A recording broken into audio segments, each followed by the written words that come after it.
Welcome to our channel. Today we how to download e-sign contracts using DocuSign for investor transactions step by step clearly.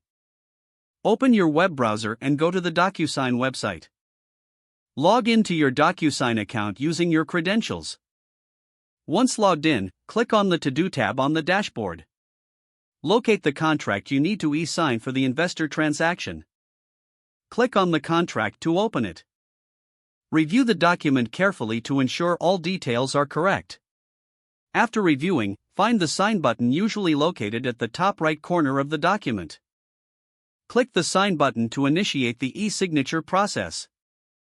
A pop-up window will appear asking you to create a signature. You can choose to draw, upload an image of your signature, or use a typed font. Once your signature is ready, click Adopt and Sign.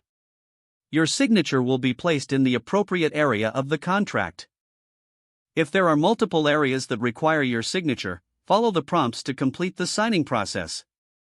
After signing, you may be prompted to confirm your action. Click the Finish button to complete the e-signing process. You'll receive a confirmation screen showing that your document has been signed. To download the signed contract, go back to the Documents section. Find the completed document in your list of transactions.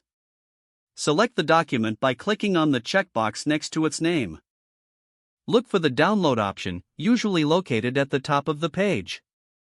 Choose the format you prefer, typically PDF, and click Download. Your signed contract will begin downloading to your device. Once the download is complete, check your Downloads folder for the file.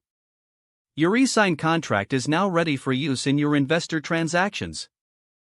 If the page does not load, refresh the browser or try again in a private or incognito window. Make sure you are using the correct email address, then retype it carefully to avoid small typos. If your password is not accepted, use the Reset option and create a new strong password you can remember.